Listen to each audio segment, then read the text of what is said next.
Welcome to today's session, the April session of Marketing Architecture Fundamentals. This is a virtual keynote series by the Salesforce Marketing Architects Community Group, which is a global group. We have currently over 800 members across the globe.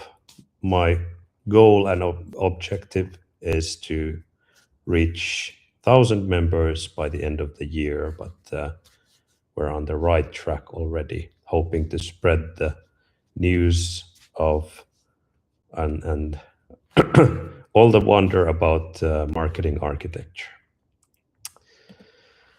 Yeah, we have today Aishwarya from India presenting her session on content architecture. She's the digital solution architect for entity data and also an author of SFMC stories.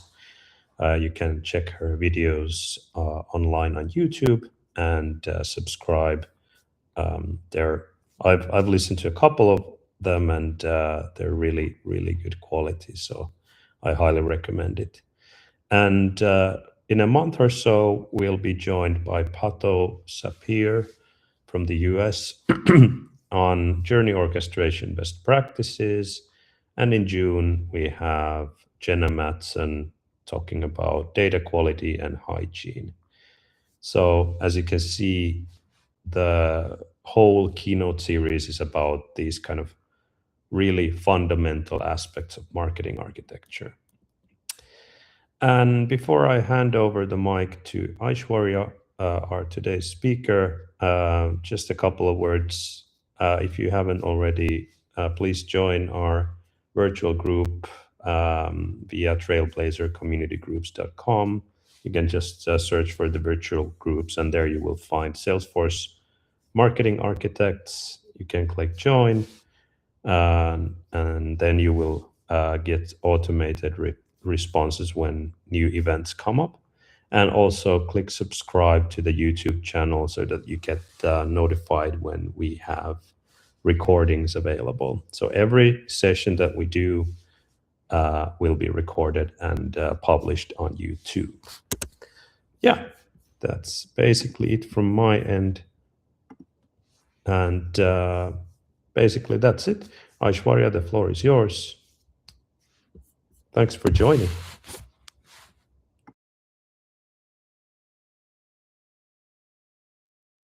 Okay, thank you, Timo.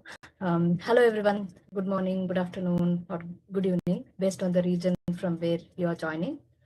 As Timo mentioned, today we'll be covering a topic related to content architecture in Marketing Cloud. Specifically, I'll be covering topics on engagement, Marketing Cloud engagement, and also on Marketing Cloud Next or Agentforce marketing. And I would like to welcome you all for today's session, and thank you for making time and joining this session today. A quick intro about myself. Timo has given a brief introduction. Thank you for that. I'm a Salesforce marketing champion working as a solution architect in entity data, and I'm an active community speaker. So far have provided more than 25 sessions online, and also 3 to 4 in-person sessions as well. And I'm an SFMC enthusiast. And nowadays, from past 3-4 years, I'm working on CDP and Data Cloud. And recently, 1.5 years back, I started working on Agentforce as well. And I'm an 8 times certified Salesforce consultant. I'm also an author of SFMC Stories. This is my blog where I write stories like blogs like a story related to Marketing Cloud engagement, account engagement, and next Agentforce marketing. And this is my Trailhead profile and my social handles. If you want to follow me, you can follow me here. And I'll be more active on LinkedIn if you want to connect with me, or if you have any questions or doubts, you can reach out to me on LinkedIn. Okay, so agenda for today is like we'll first understand what is content architecture and what are the strategic pillars of content architecture, and then we'll get into the evolution of content architecture. As I told earlier, like we'll be discussing about marketing cloud engagement and how that shifted to marketing cloud next in this particular session, and then orchestrating the unified ecosystem, and also scaling the brain of marketing architect, trust and control. These are all again the core foundation that we need to consider while working on the content side of it. And we'll end this session with a day one checklist. Like when you are starting your content building, what you should have on day one. That is what we will consider at the end, and we'll end the session. In the meantime, if you are having any questions, please do drop in the chat, and we'll have some dedicated time for Q&A, and we'll cover those questions. Aishwarya, is it okay if there are questions throughout the session? I can just read through the chat so you don't have to. Yep, definitely. So I'll All right. pause in between and I can take up any questions. Okay, so one more thing I just want to say here is there are some network issues that I'm facing. So maybe if I'm not audible clearly, or if my screen is not visible, or if I'm freezed, please do let me know so that I can change my network. Yeah, I will let you know if there's any issues. Okay, thank you. So first of all, we'll understand what is content architecture. But before that, I just have a question to the group here who joined. So how many of you are from architect background, and how many of you are still working as a developer? Quick question.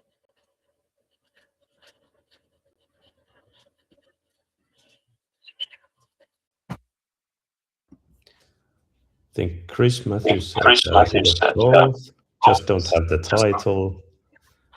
I think that's quite common that we have marketing architects work under developer, consultant, admin. There's functional, there's developer. Yeah, we have pretty much the whole array of roles here. Yes. Okay, so I'll try to cover all the audience, like as we are having a mixed audience here, I'll try to cover to all of you. Like if at all, if you're having any specific questions, if you're not understanding, please do stop me there. I'll try to elaborate more on that. Okay, so as I mentioned earlier, like before we deep dive into the evolution of our tools, like how engagement evolved into marketing cloud next, we need to ground ourselves in a shared definition, like how we will define this content architecture, or maybe more specifically, how we will define content. Okay, so first of all, when we are discussing about content, it is nothing like we are setting the foundation, right? Like we are building a structure. Maybe it can be a concrete structure, so there should be a foundation. So content plays that foundation role. So that's what we are going to understand today, how to build that foundation. Like content architecture isn't it is not about words on the page, or maybe on the newsletter, whatever you write as a word. That is not the content. It's about the metadata and the model behind it, like what is the actual functionality that you have used behind the scenes to build that newsletter. That is what actually the content here is, right? And without a framework, without a layout, your content is just a collection of dead files, I would say. A proper architecture makes the living assets, right? If you're not having a proper layout to your content, if it is haphazard, it's not properly defined, right? So you need to have some reusable content, like you can build it once and deploy it across any cloud. Then it should be scalable, able to handle millions of variations without manual effort, and data driven, connected to the customer real-time behavior, right? So these are all the things which defines a content architecture. So definitely there will be few questions coming up, like when we speak about content architecture. So I have gathered some 3 questions here. First is based on this structure. How are assets built? And answer 2 is at the bottom, like silos or modular blocks. So in our old architecture, when we think about classic content, all the content blocks were siloed, right? It was not connected together, or it was maybe it was not easy to manage when we used classic content in exact target. But nowadays, as we are having content blocks, and also we can bring up some custom content blocks as well within engagement. And with the introduction of Marketing Cloud Next, it is more advanced. We can use AI to create some content and everything, right? Drag and drop functionality has been evolved. So that is where the structure change happened. And that is how the assets are built today compared to the past. Then comes the next question, like organization, where do they live? This can be like a folder structure, tags, and metadata. Answer to it. So in the old architecture, we used to have folder structure. If I start from classic content, we have everything like my contents, my landing page, my microsites, like that. We have everything with my as a prefix, and there were some specific folders to it. Again, that's a siloed structure, but again, a specific folder to it.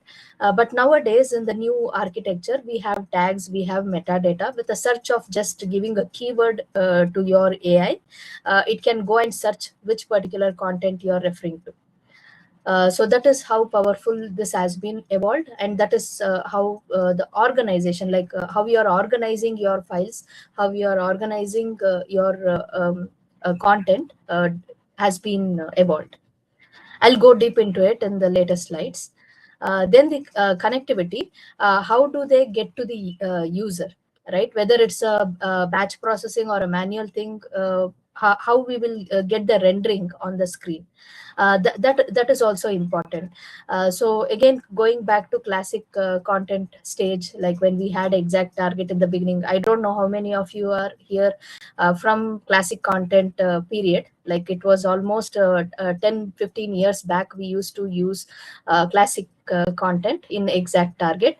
During that stage, whenever we used to create any content block, it was like my contents at that time, my images, my contents, everything was separated out. We have portfolios where we used to upload images.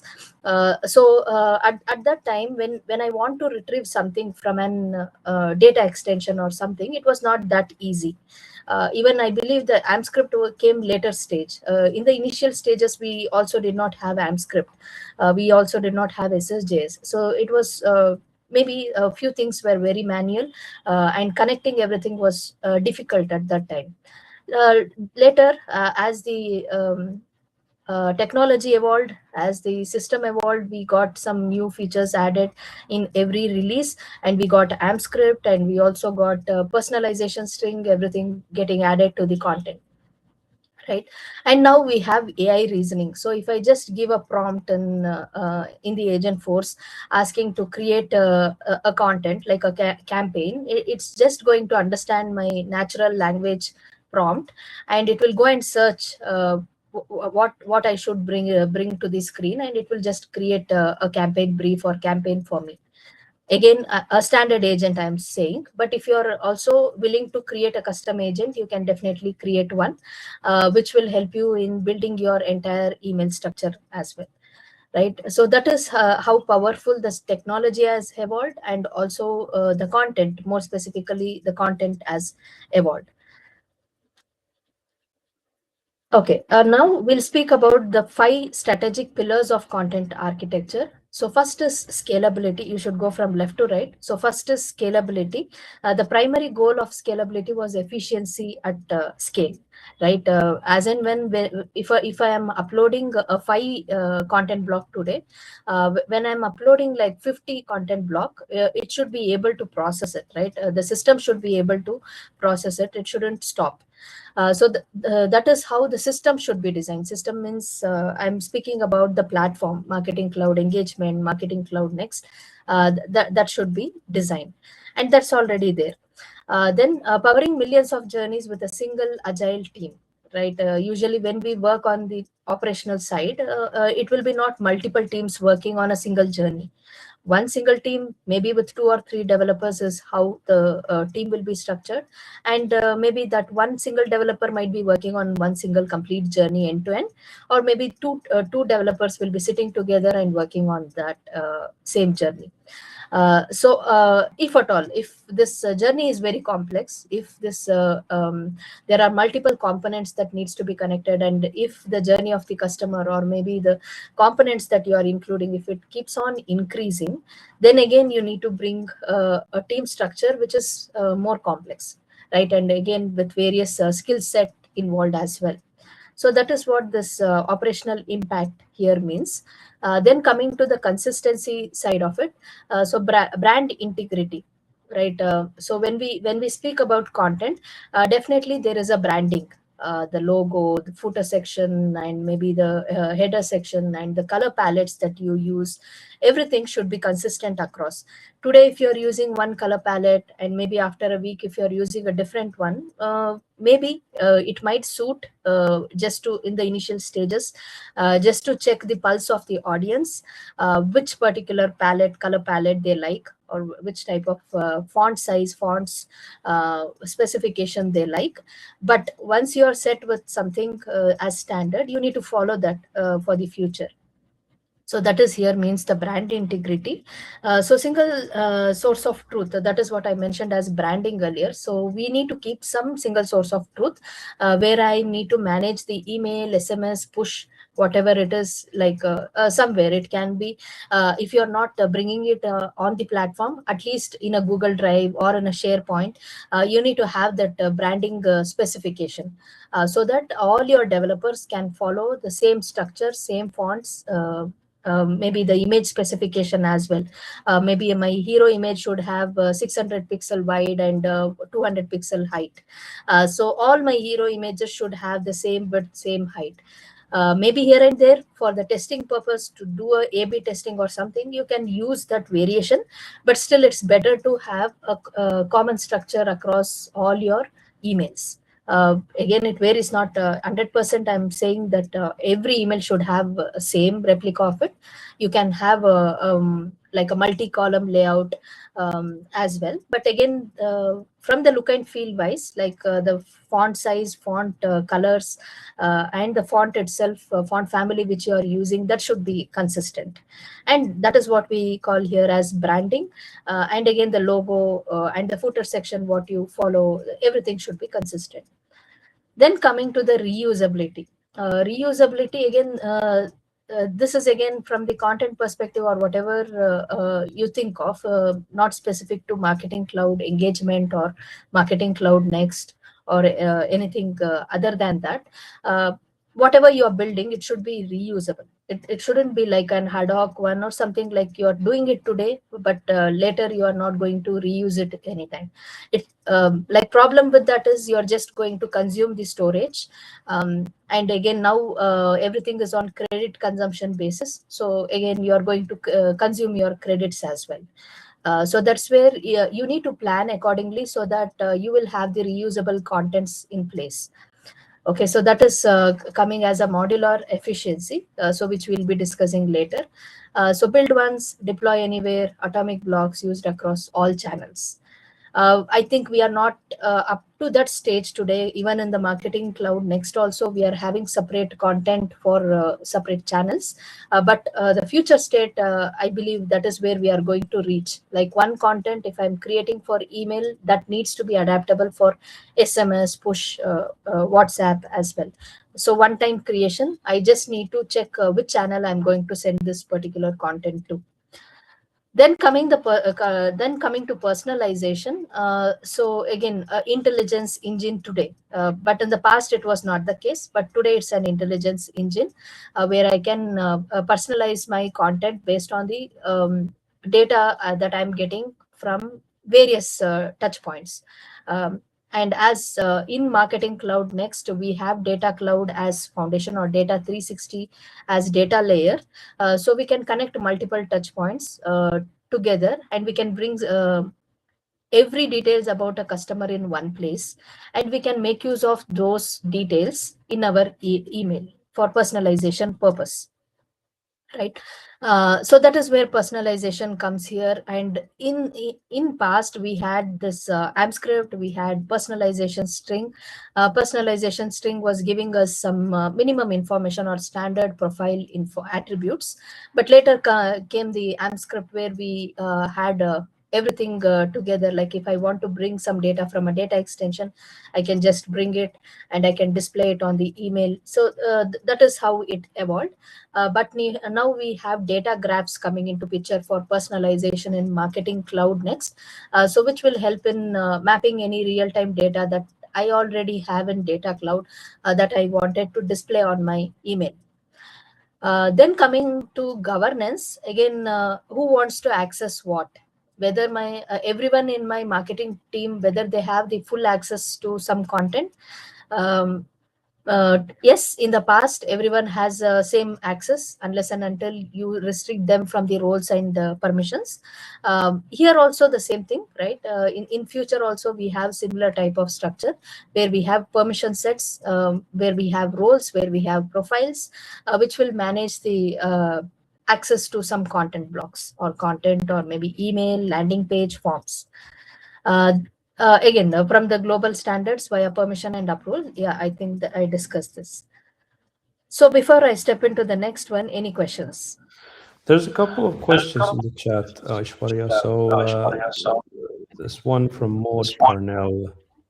In my B2B organization, there's an ongoing question about the ideal number of sent email domains to cover various purposes.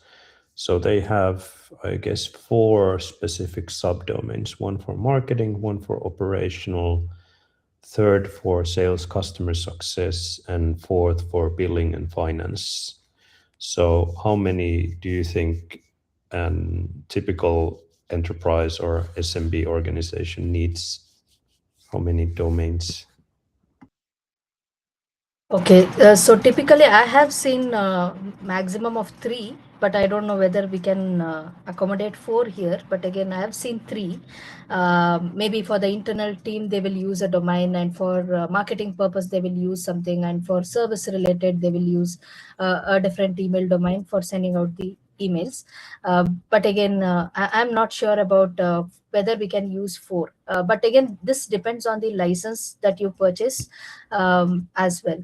So maybe I don't have a clear cut answer to this, but from my experience, I have used 3 domains. So definitely you can try with the 3 domains. I would add there that if you're operating consumer goods and you have several brands, then you may need different domains, but that's completely different. It's per brand then. Like I understood from Maud that it's basically a single brand that is doing that. Yep. But I also haven't heard that you would have 4, so that's a bit exceptional, I think. Thank you. Then there was Beach Horn asking about, or a comment that I like how these pillars are technologically solution agnostic and widely applicable. Consistency with brand color schemes into dark mode, as well as light mode, where they are typically designed just the once, is a challenge. And I have to agree that dark mode is definitely challenging in some cases. That if you have, like, let's say a dark red that looks really nice on a white background, then you go on dark mode, it's pink.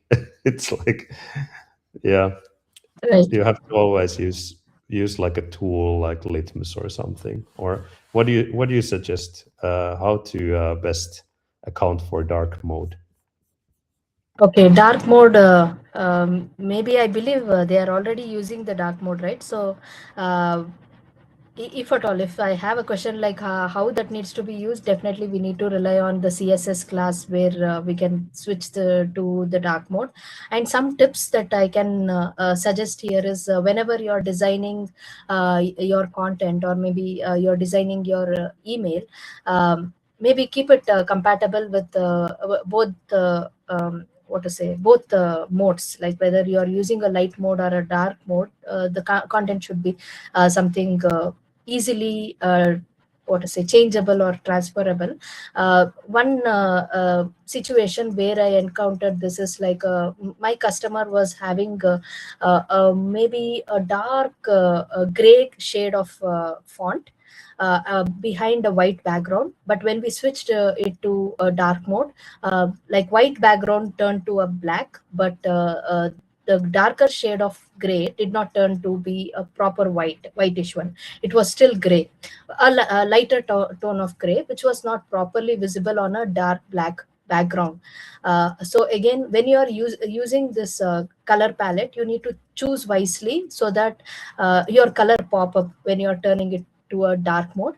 And also when you're using the images and also the logos, try to have a white thin line of maybe a 1 or 2 pixel border to your logos so that it pops up.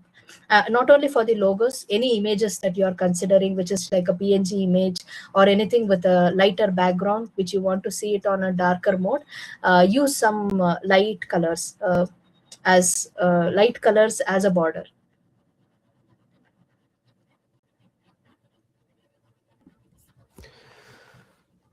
Thank you. I think we can move on to the next topics. Okay.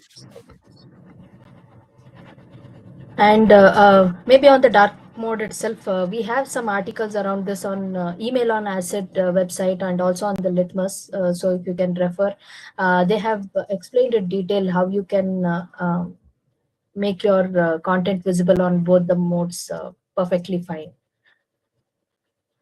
Okay, now moving on to the next one. So from now on, we'll be discussing about 3 stages of architecture, starting from legacy and now maybe the middle stage, what happened, and now the new one with the agentic. So legacy involves classic content, which I mentioned earlier, and then the modern was with content builder, and the agentic is with maybe I'll be speaking from both Marketing Cloud engagement and also from Marketing Cloud Next perspective. So first is the era of silos. As I mentioned, when we had classic content, like siloed, and it was maybe in the initial stages, it was very difficult for us to bring everything together. Like when I want to upload some images, when I want to maybe a bulk image, I would say I need to zip everything together and need to upload, but it's in a different folder structure, not like how we used in content builder, right? So there was that's where mentioned here as portfolio. The core logic was a media repository, like the image files and maybe a PDF file, whatever we are going to bring in. There was definitely a restriction, file size restriction, everything what we have even today, but still from what to say, from the experience perspective, like user experience perspective, it was not that good. I need to every time go and check in which particular folder I have uploaded, and then I need to upload my new files or images.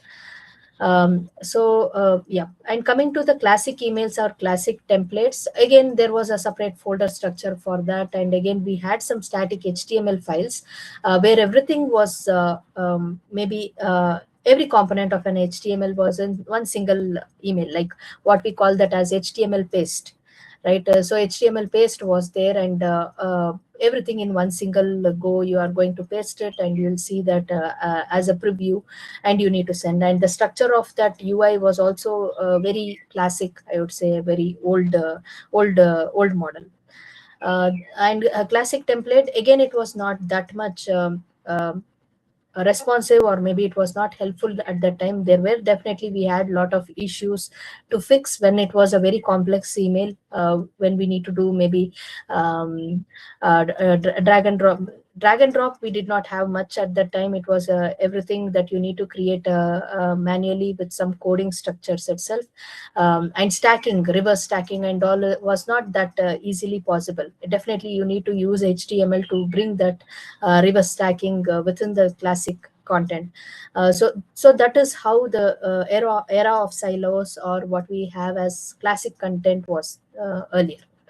And coming to the architectural deep dive of those particular era, like storage model, as I mentioned, there was a separate storage or maybe folder structure for every section.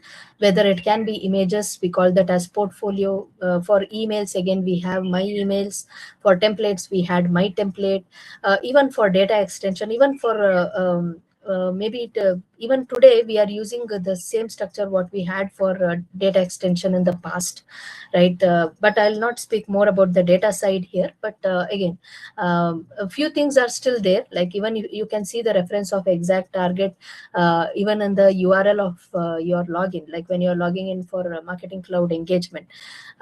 Few things will evolve, but still from the classic content perspective, path was something that we were having. Like for every content block, we'll have a physical path was there, and if at all, if I need to change something, some content at that point in time, I'll not have anything, some like an asset ID or anything at that point in time. It was like a content ID, but we were not much referencing. Only after invention of AMScript only after inventing AMScript, maybe we got that chance to use asset ID. But before that, we were not having anything like a unique ID as such. So which was very difficult to do any overwrite. We need to go and search the specific content block, and we need to go and edit. And again, in the initial stages, it was not easily changeable in everywhere, right? Like if I just change it in the content block, we were not having an option to change directly in the email. So we need to do it twice. So content block change, also come to email, change the HTML related to that content.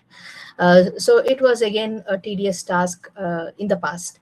Then coming to the logic layer, so basic string replacement. So as you can see, the personalization string, which I was referring earlier, so that came into picture, and it was very limited, and it was having a very simple structure, not like what we currently have as AMScript, which we had in the initial stages of classic content. Then the manual and high overhead, changing a single brand element like a logo required manual updates across every individual email. So which I mentioned earlier for the storage model also, right? Like when I want to make a simple change in my content, it was not an easy thing. Multiple times I need to do the changes. Then the technology wise, again, proprietary HTML wrappers were there, and non-responsive legacy code that struggled with modern mobile rendering. And we did not have a Litmus connected to classic content at that time. So only if people who is having a license to Litmus, they can do it, but they can check the rendering in a siloed way. They just need to send out an testing email to the Litmus email address, and then they need to test it. Not what we see today in Exact Target, which is integrated with Litmus. So that is how it was. And also from a responsive perspective, it was, as I mentioned, unless you are a very good coding expert on HTML, CSS, and you are doing a very responsive email, then maybe it was working fine. But apart from that, if you are not that much into coding, then it was very difficult to manage classic content era. Okay. So this is how it was, like portfolio, media repository, image docs, everything was connected to classic emails. Again, the image path, whatever we today also we see that image path, so similar type of things. But again, a manual path link was available, and again the classic templates was there. But again, everything was not like a drag and drop functionality was not there at that time. Everything will have an HTML version of it, and then we need to use it. So I'm speaking about maybe the initial days. After that, it got evolved, but I'm speaking about very beginning of classic content. Then data extension, again, subscriber attributes are very basic profile attributes, like a profile, first name, last name. That information is what we can use in email at that time. So that is how the initial stages of content was.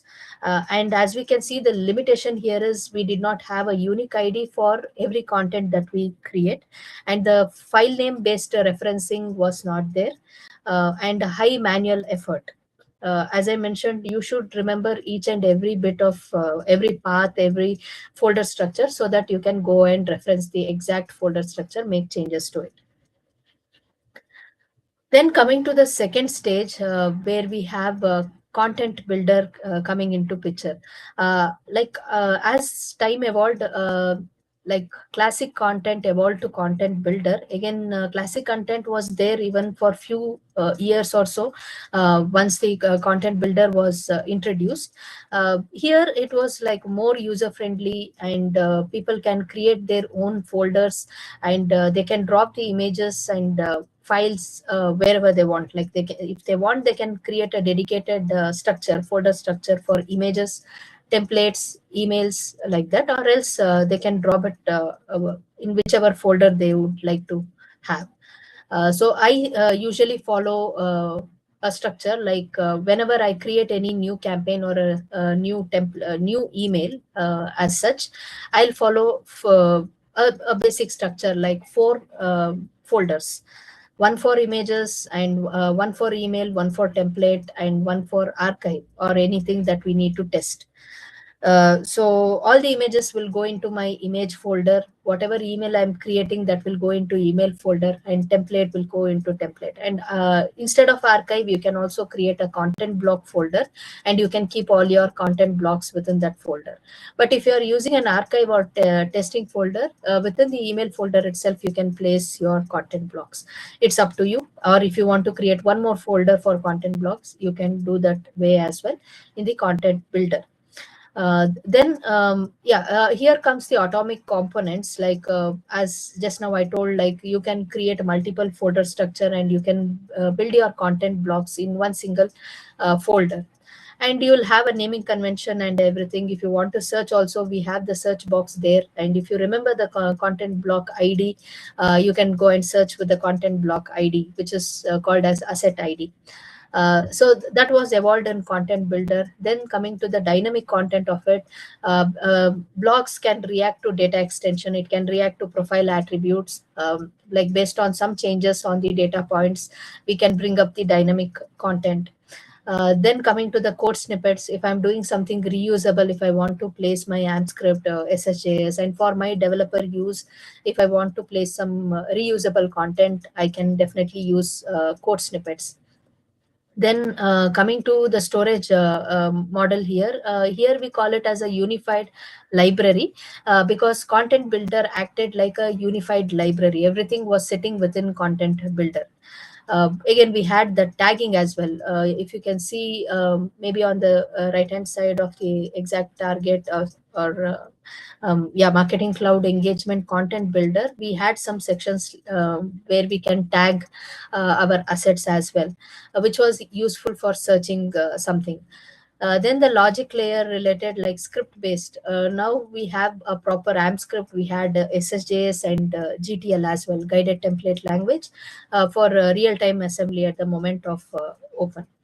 Then coming to the workflow, again here we had an option, right? Like when we can create an email, if you want to make some changes to your content block, whether that needs to be reflected here or not, that particular option we had in content builder, which was not there in the past, like which was not there in classic content.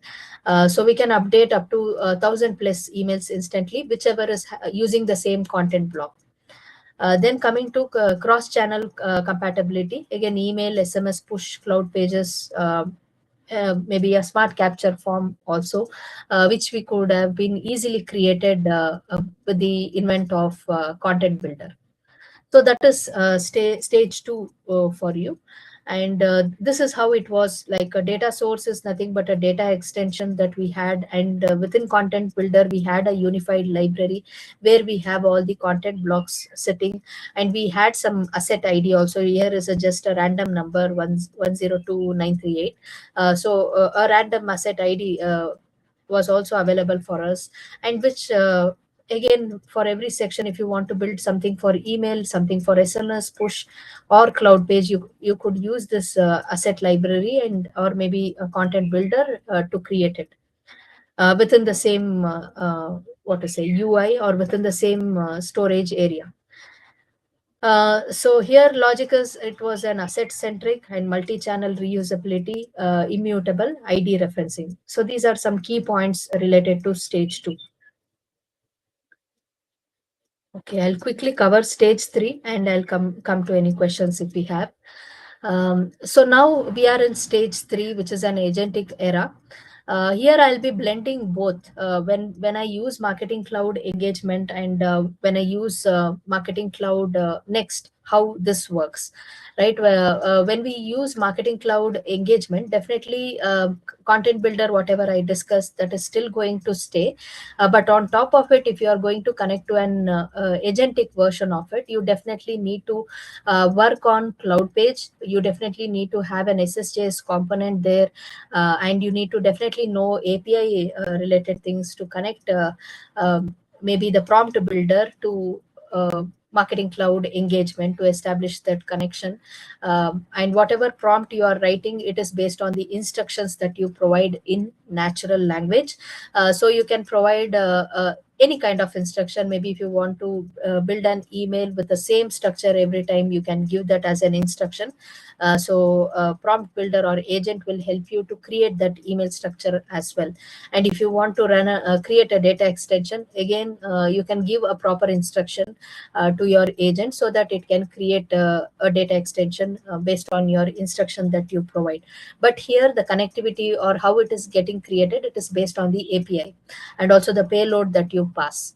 Again, the API endpoints, whatever you might have leveraged within Marketing Cloud, now that will be connected to a prompt builder, that will be connected to an Agentforce to make it work.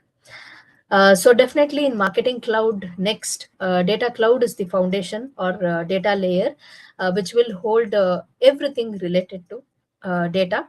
And Salesforce CRM acts like an admin section, or wherever you want to create an user, provide permissions, everything is going to happen in CRM. On top of it, flows is now maybe translated, whatever we had as journey builder or automation studios, now you can rely on flows. It can be Salesforce flows, or more specifically campaign flows, which is sitting within Marketing Cloud Next. And definitely you should have basic understanding of Apex if you want to do a very advanced, very complex journey or complex customer journey. It is better if you know some basics of Apex, some basics of flows as well. Then coming to the Marketing Cloud Next, or Agentforce marketing itself, that is where the engagement hub is, and that is where you are going to create all your content. And dynamic content is again dependent on Data Cloud, and all the data points that you are going to bring in, it depends on CRM and also on Data Cloud, unified individual records or unified account individual. Based on that, you are going to get your data points.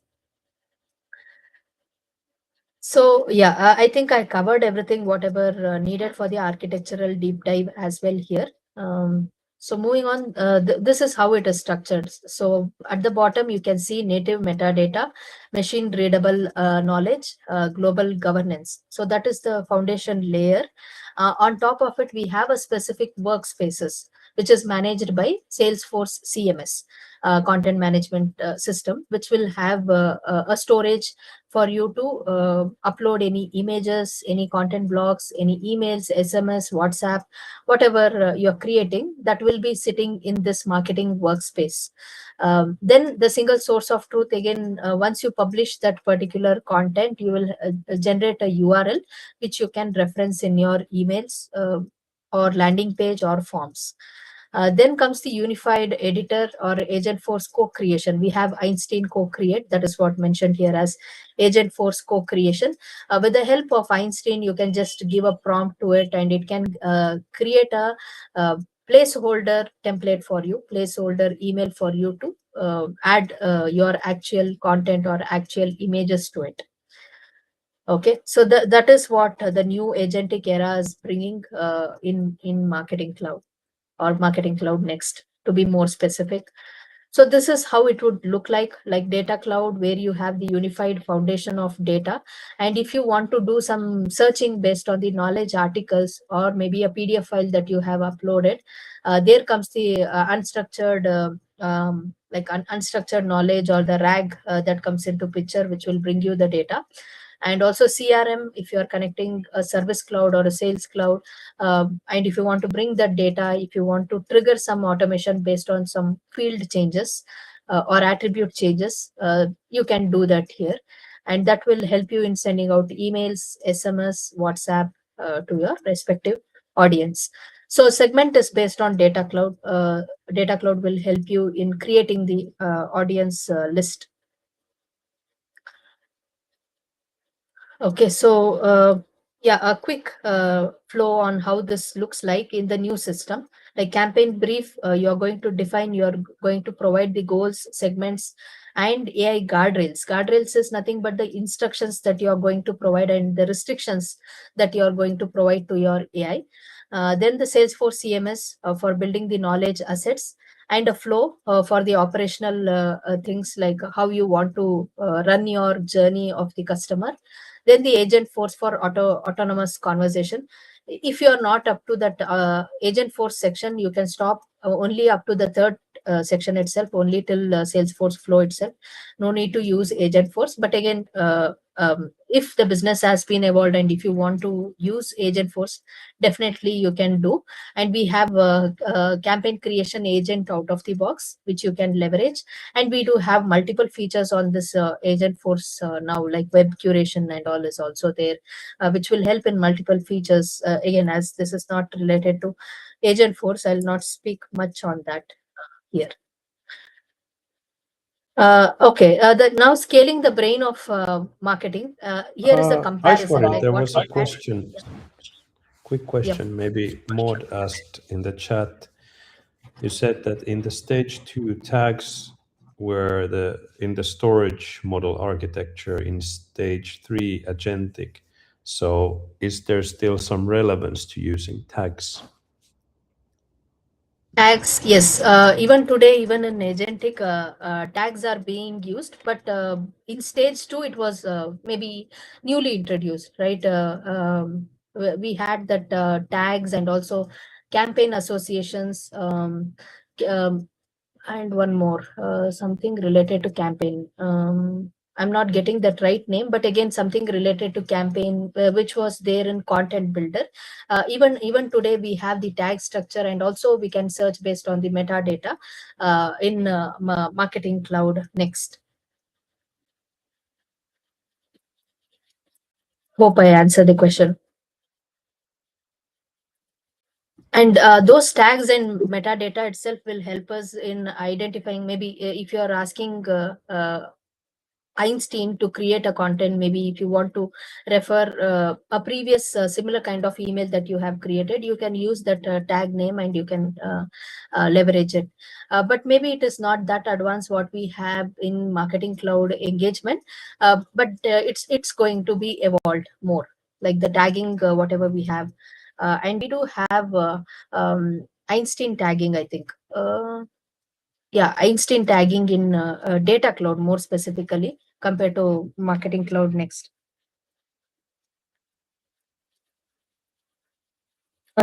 Just checking question and answer then. Wonderful. Okay, thank you. Okay, so moving on. So the comparison between this old world and the new world, like we had if else kind of environment at that time, when I'm speaking about maybe a dynamic content. If I want to run a dynamic content, I definitely have if else condition at that time. Even today we have if else condition, but it has been evolved. We are now working on data graphs, right? In personalization, it's based on data graph.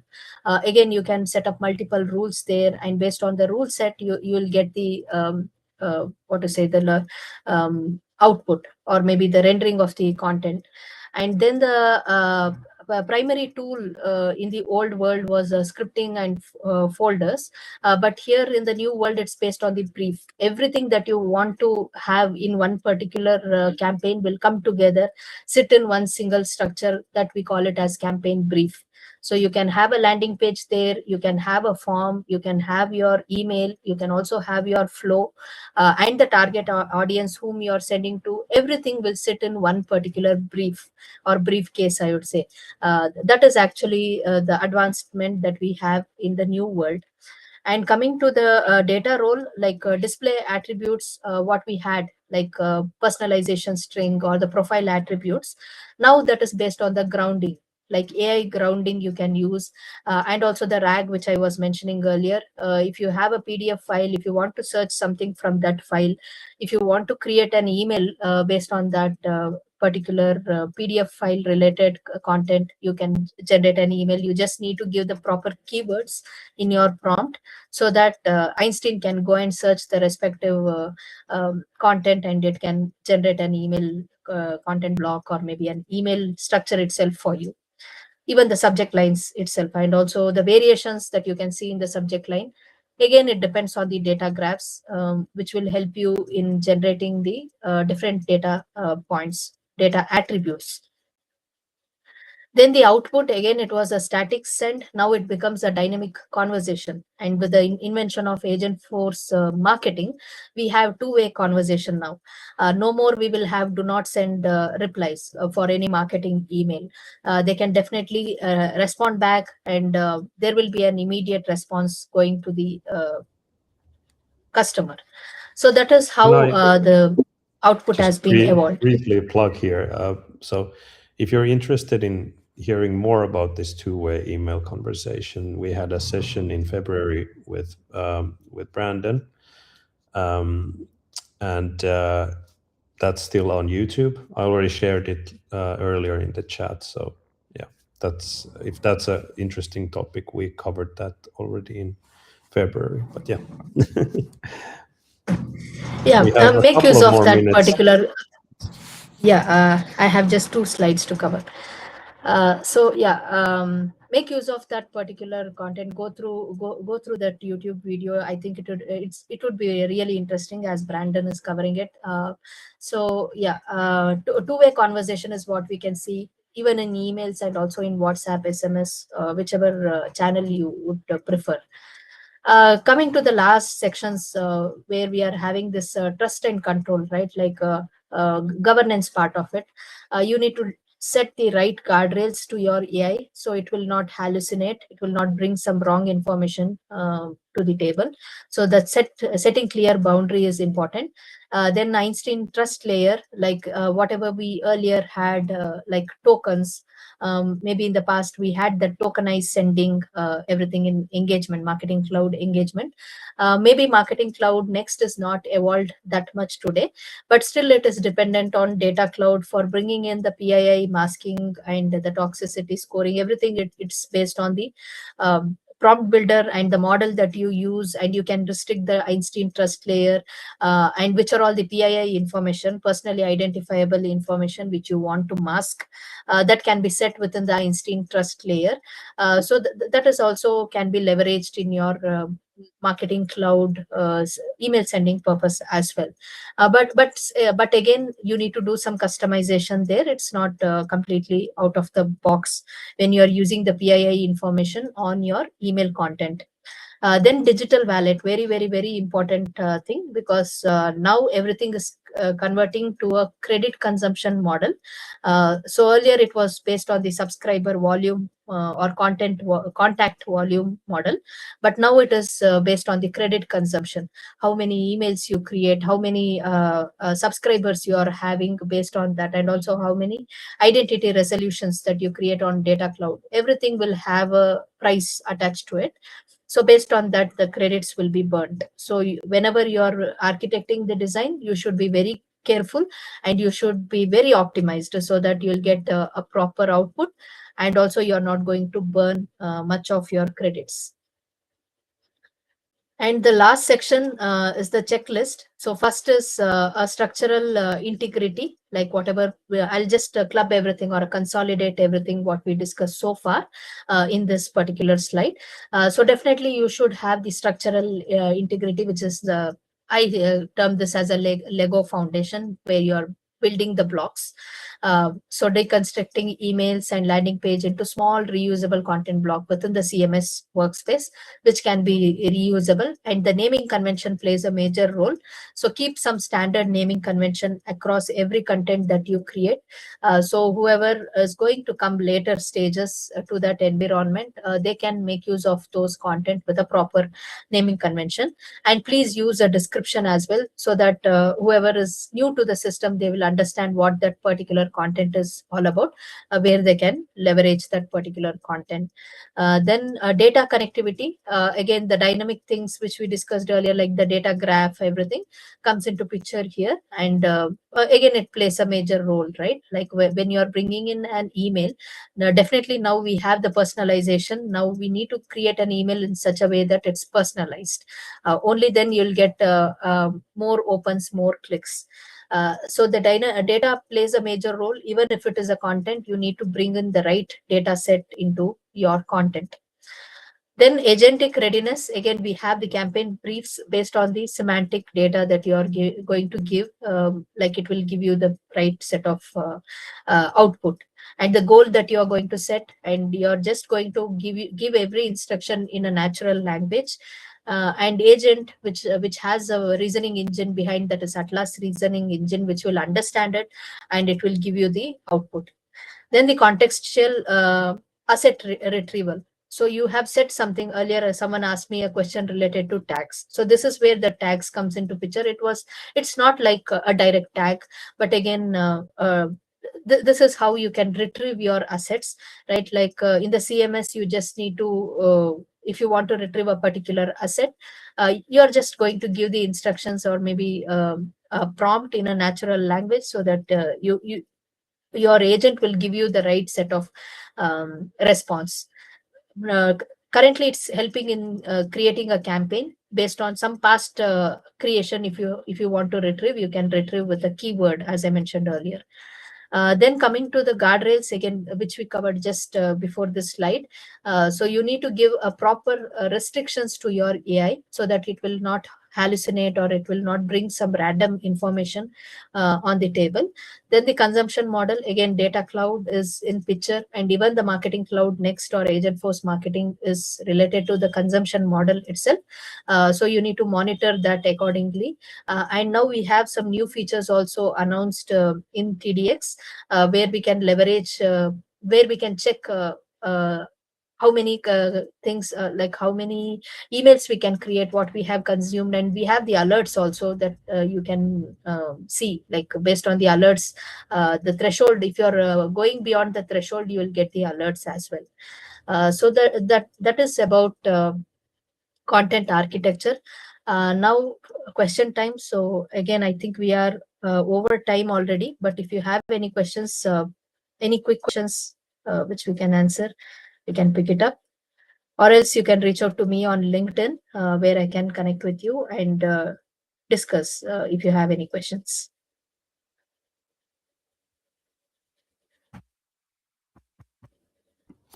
Thank you, Aishwarya. There were really good conversation. I was tapping in the chat. Really great session. I think we had really got food for thought from you.